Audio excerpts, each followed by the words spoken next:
Welcome to the Richard Sherman Podcast. Hit that sub button if you're new. We're here to give you great NFL content. Please tune in. Welcome back to the Richard Sherman Podcast. Mitchell, we're going to get this thing started off right with the Uber Eats Sunday night food ball segment. Obviously, the game of the week is both games, but we're going to start it off with the Kansas City Chiefs versus the Buffalo Bills, and what a game it was. We knew it would be a nail-biter. It lived up to all the billing. How you feel about it? The billing is right. I mean, Buffalo had a shot in this game early and often, and ultimately, the cream rose to the top. Kansas City Chiefs enter into their third Super Bowl in a row. Your thoughts? Yeah, I mean, you got to give Buffalo a lot of credit. They did everything they did the whole year. They ran the ball well. James Cook, 13 carries for 85 yards. Josh Allen, 39 yards on 11 carries. They ran the ball. They did not go away from it. They didn't turn the ball over. Again, this is their 19th straight game winning the turnover battle. Usually when that happens, you win a lot of football games. They did win a lot of football games. Unfortunately, you need more than that when you're going against Andy Reid, Patrick Mahomes, and his Kansas City Chiefs team. And that's what happened. This defense, the Kansas City Chiefs defense, stood up. Did they get it? Did they not get it? It was very close. It was very close. And this game, it was like that. It was a nail-biter throughout. You saw the two-point conversion. They tried to tush-push. They got stopped. Was that the right decision? I don't know. It was a very close game throughout, but it came down to that. Mac Hollins had a really good game.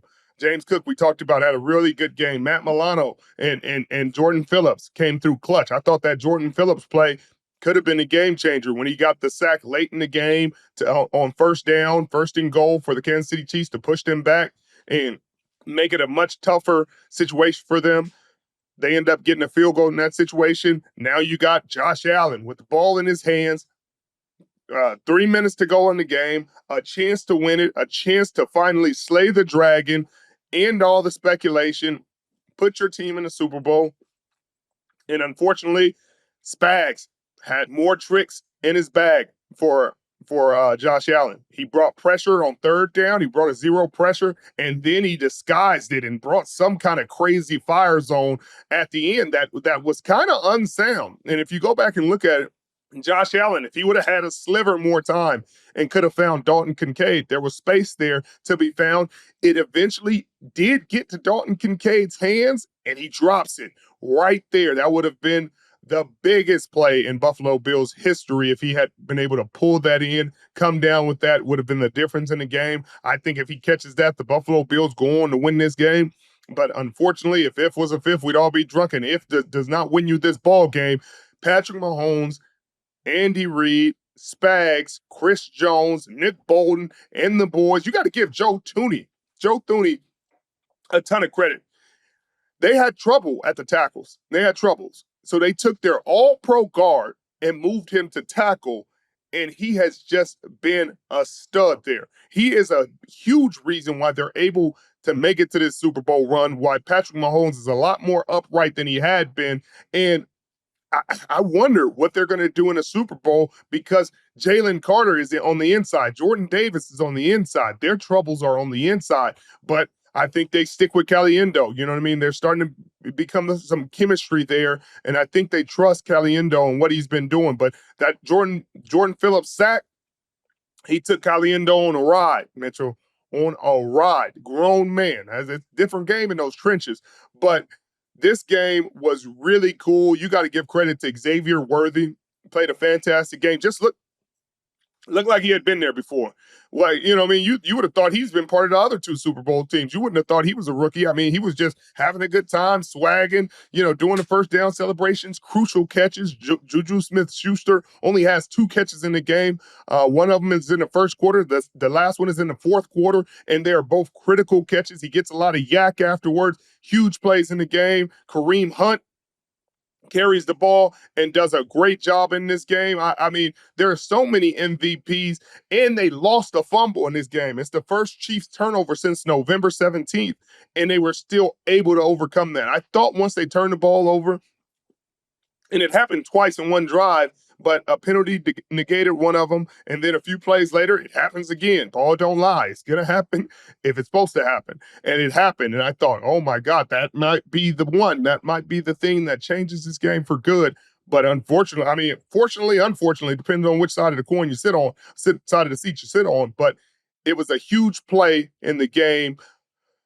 The Chiefs overcame it, and they're going back to the Super Bowl to play the Philadelphia Eagles.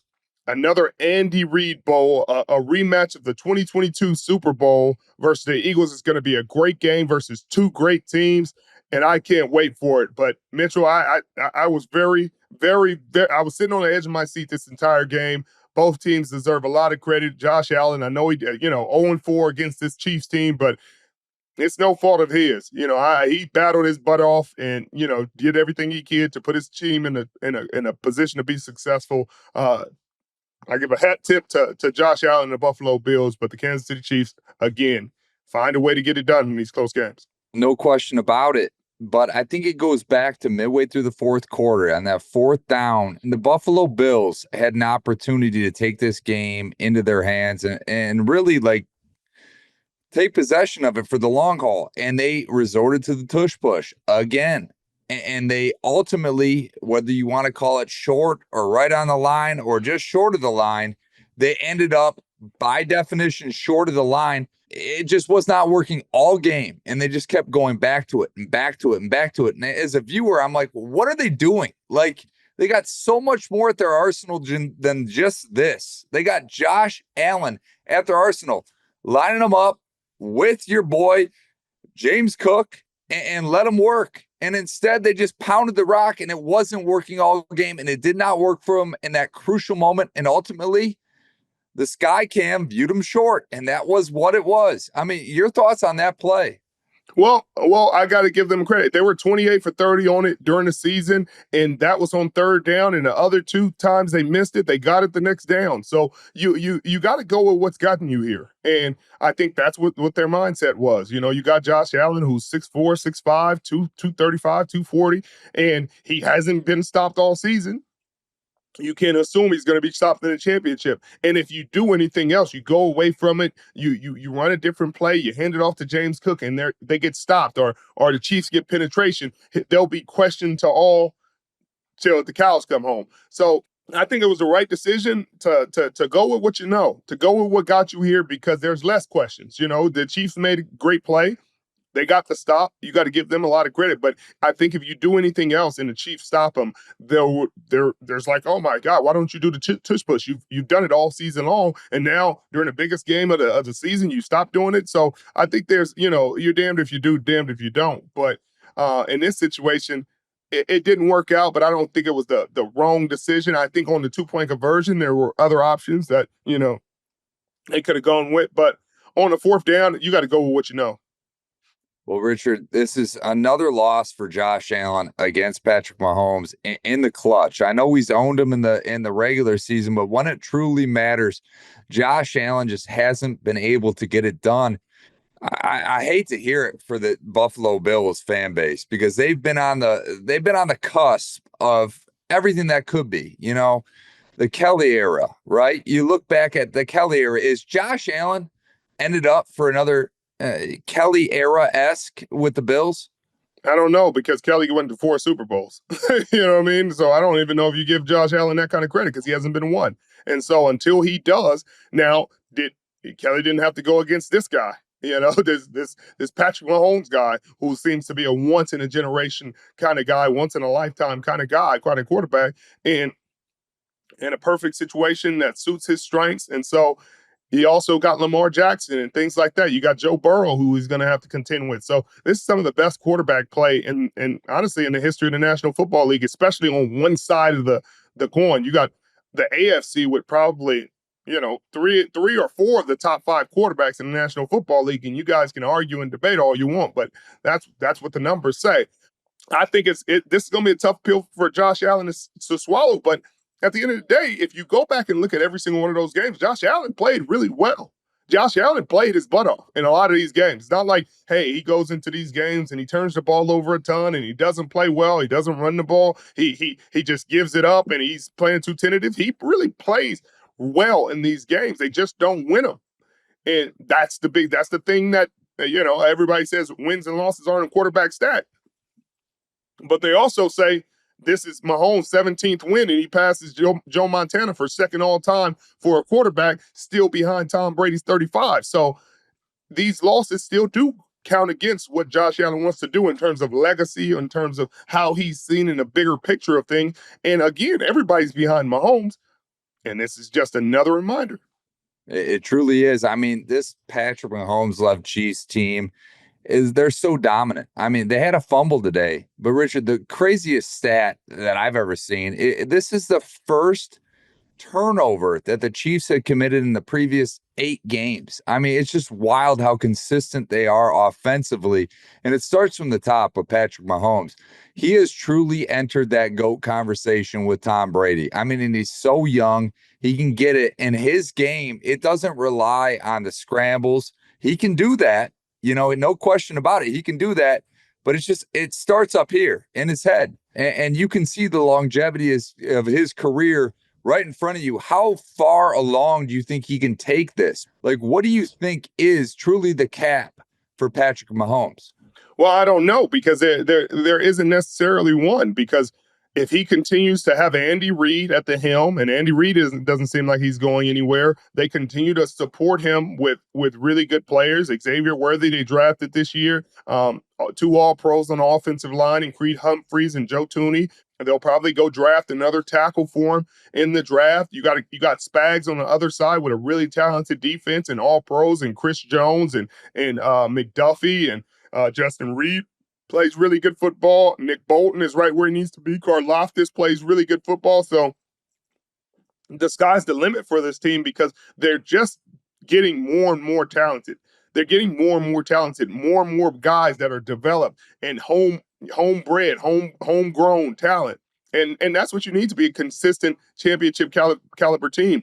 Obviously, you got to know, at some point, Travis Kelce's going to retire, and they're going to have to deal with that. I think that'll be a huge loss for him, even no matter how much you think he's productive or not. He's a safety blanket for Patrick Mahomes, and their chemistry is unmatched and unrivaled. I'm sure he's going to make a ton of plays in his Super Bowl, and he's going to have his hands all over the outcome of that football game. So I don't think it's stopping anytime soon. They've been in 5 of the last 6 Super Bowls. So you gotta tip your cap off to them. They're doing a lot of things right. And if they get this 3rd in a row, the first time in the National Football League's history, and this game has been around a long time, I know what you're gonna say. Tom is the GOAT. We don't really debate that. But the guys who see Mahomes play, the kids from this generation, are going to say something else if he wins this one and he continues to win. You know what I mean? This would be 4. He only needs 3 more. And you always thought Tom 7, silly. It's not even, no chance anybody catches that. Not seeming as crazy of a thought anymore with the way this guy is playing and this franchise is developing, guys. He's almost halfway there. I mean, this team has risen to the occasion. They're 3rd straight Super Bowl, 5th Super Bowl in 6 years. I mean, for them to win the 4th, he's going to be over the halfway point of Tom Brady's 7. He's going to be right in that conversation, no question about it. That's this week's Sunday Night Football, brought to you by Uber Eats, the official on-demand delivery partner of the NFL. Uber Eats has the best game deals all season long. Order now for game day. NFL playoffs? We're talking NFL playoffs. You bet we are. Get in on the action at DraftKings Sportsbook, an official sports betting partner of the NFL. Scoring touchdowns is key to winning in the playoffs. And the key to you scoring big is betting on them at DraftKings, the #1 place to bet touchdowns. Ready to place your first bet? Try betting on something simple like a player to score 6. Go to the DraftKings Sportsbook app and make your pick. Here's another reason to watch some of your favorite players crush it in the playoffs. New customers bet $5 to get $200 in bonus bets instantly. Score big during the NFL playoffs with DraftKings Sportsbook. Download the DraftKings Sportsbook app today and use code Richard. That's code Richard for new customers to get $200 in bonus bets instantly when you bet just $5. Only on DraftKings Sportsbook. The crown is yours. The Washington Commanders were the feel-good story of the NFL. Obviously taking out the Philadelphia Eagles.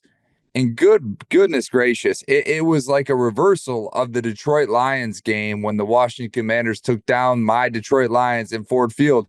All the mistakes were on the Detroit Lions. All the mistakes were on the Washington Commanders in this game early and often, and Philly took advantage of it.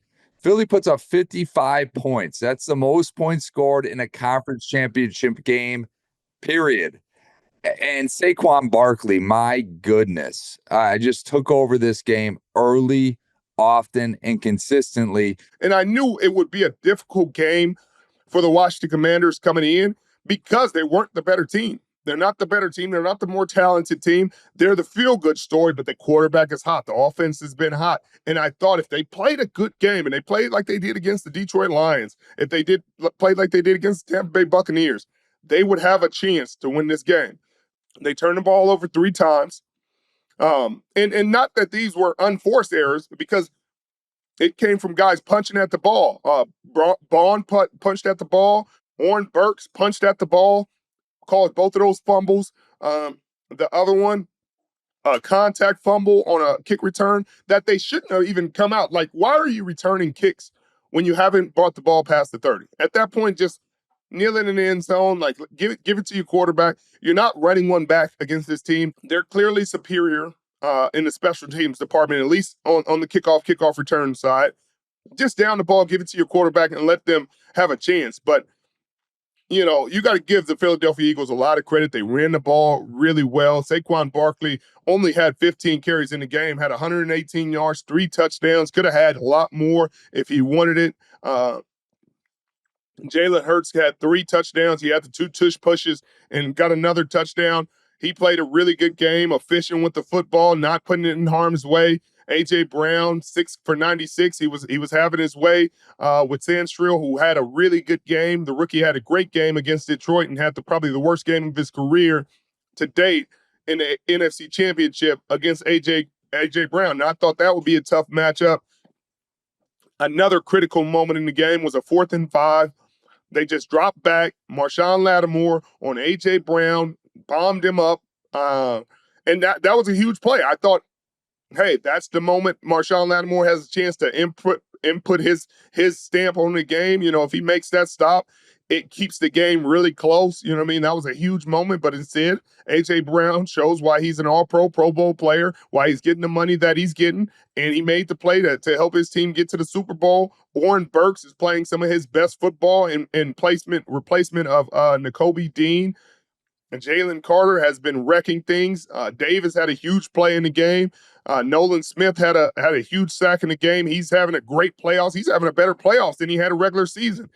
And then you got to give Vic Fangio a lot of credit. Vic Fangio had a great plan for Jayden Daniels, held him to 255, 29 to 48, 1 touchdown, the 1 interception. He had 6 carries for 48 yards, but in the last game, he had 81 yards rushing. So that's a big stop. He had the 1 touchdown on a really, really great play by him. But I think he called a really great game, just keeping him in the pocket, keeping him contained, tight coverage in the back end. Quinyon Mitchell with a great play. Then, I don't know if you noticed it, Mitchell. I don't know if you noticed the celebration.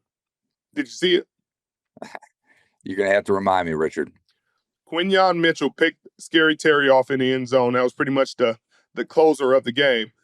And then he did his celebration, Mitchell. He did his celly. I said, to be in the moment like that, he had that plan. And Quinyon Mitchell has had a really great rookie season. Again, they've had Howie Roseman deserves another award to stack on his shelf, because another great offseason. You get Saquon, you get 2 great corner. You get a great nickel. Cooper DeJean has had a solid season. Quinyon Mitchell looks like a star in the making on the opposite side of Darius Slay, who's had a really, really good and productive season. And then you get C.J. Gardner-Johnson back.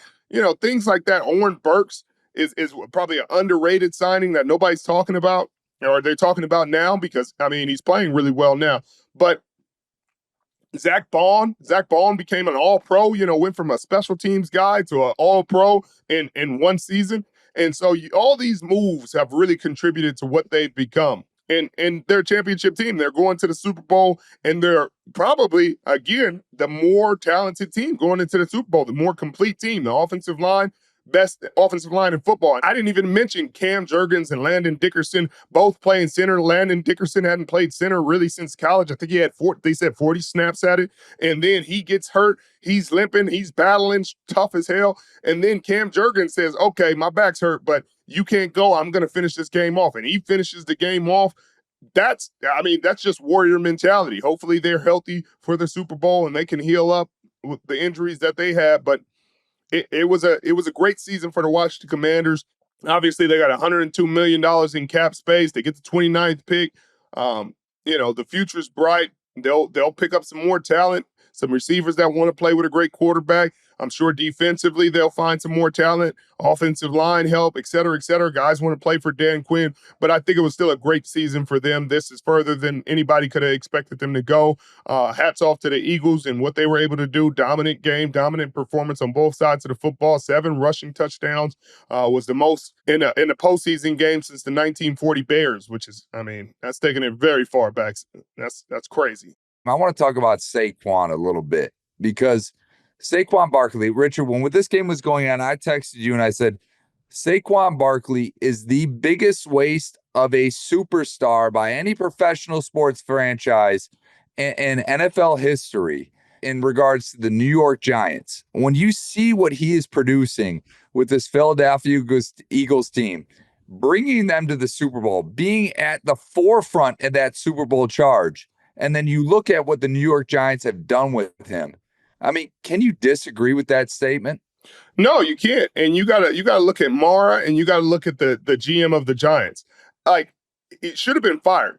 Like, that fireable offense. Like, it should have been, as soon as they got rid of Daniel Jones, fire him too. Because when you make such a catastrophic mistake, like a franchise-defining mistake, it's tough to recover from that. They'll be chasing this mistake for years to come. And not only do you make the mistake of letting him out of your franchise, but you give him to a division rival who then takes him, rides him to a player of the year, MVP candidate season, all the way to the Super Bowl. Clearly the best running back in football, the most explosive 60-yard run to start this game. And you look at the Giants and you're like, you're talking about $1 million or $2 million. You don't have a player in the stratosphere. You got Malik Nabers now, but again, Malik Nabers is a developing talent, is going to be a really good NFL player, potentially great NFL player. Saquon Barkley is an MVP candidate, great NFL player right now. And for them to have a debate, even right now, he's $12.5 million. He might be the 5th or 6th highest paid running back in the National Football League playing like this. He's underpaid. Underpaid by a lot. You got 2 receivers making $25 million, and I don't think either of them have as many yards as Saquon right now combined. It might be close. Them 2 combined, it might be close to what Saquon is at. And that's not a shot at them. They're 2 great receivers. They deserve their money, but it just goes to show maybe Saquon is going to do something for the running back market this year. Maybe people are going to get the point. But the Giants are a joke for what they've done. A joke, absolute joke for letting him get out the building. And then to have the background, like to have the cameras in the room when the GM's making a decision and hear the discussions, and you're talking about you're not going to pay a running back $15 million to get handed off to by a $40 million quarterback. It's like, who told you to give the quarterback $40 million? He wasn't worth it in the first place. He's a bum. And not, you know what I mean? Like let's not be crazy right now. And then for you to say that, get rid of Saquon, and then cut the quarterback that same season is, it's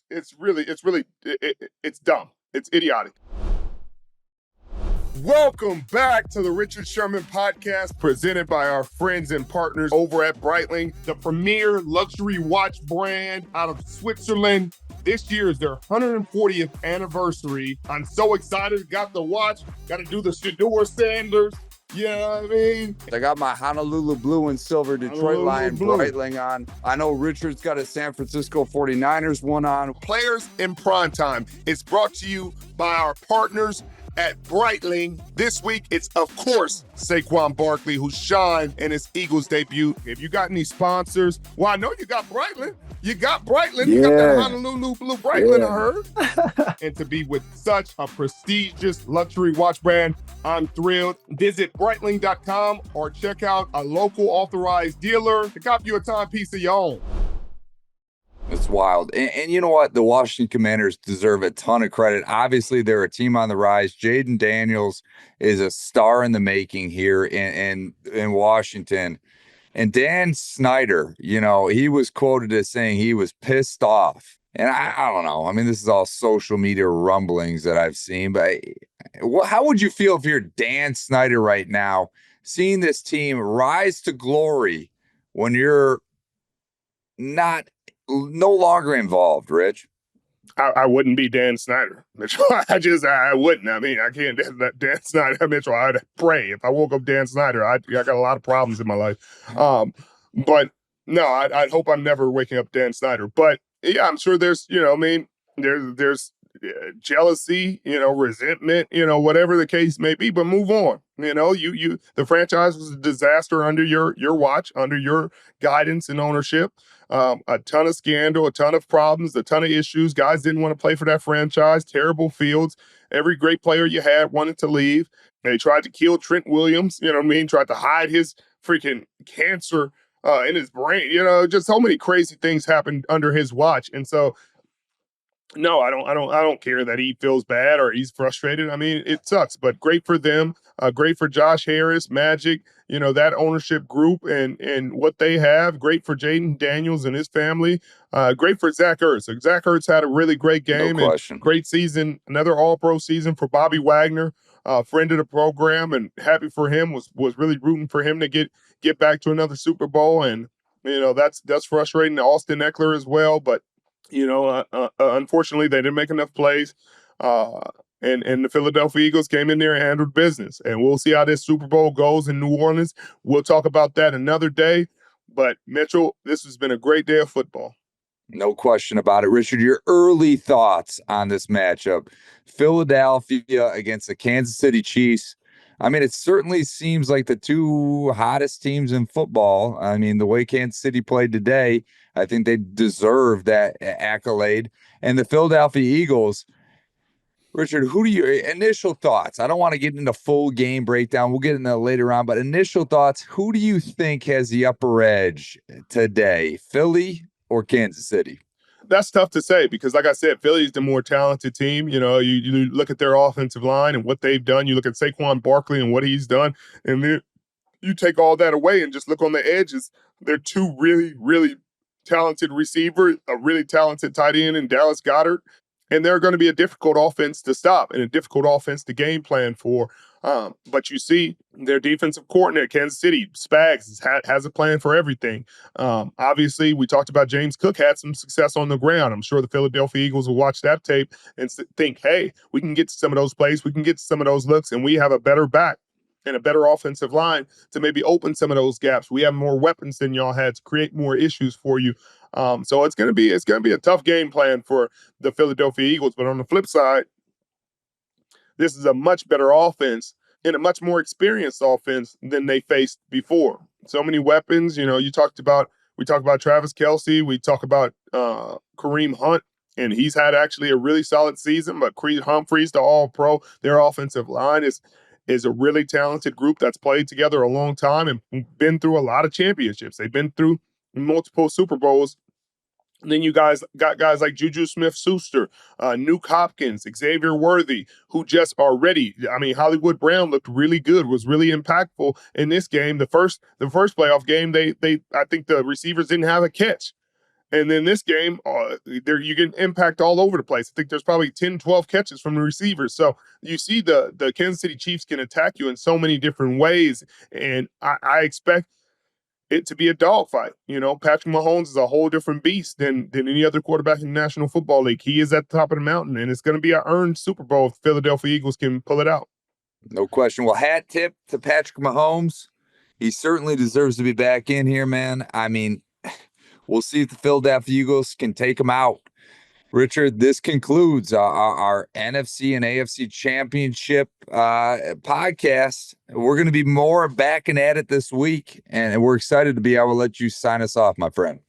Well, it's been another great week of football. Thank you guys for joining us. As always, we know you could be anywhere in the world, but you're here with us, and we sure do appreciate it. Love and respect. Hope you're having a great start to the new year's. Hope you enjoyed this with your family and friends, and I can't wait to give you more information for this Super Bowl matchup. This is one of the best matchups in the history of the Super Bowl. It's going to be a good one. See you then. No matter the dress code, the Tristan shoes fit the bill. Designed with breakthrough step-activated technology for hands-free comfort, you can step in and step out of these shoes with ease. Made with advanced comfort and flexibility, a built-in molded heel provides a secure fit that holds your foot in place, finished with a lightweight yet durable EVA outsole. The Tristans have become my go-to for game day.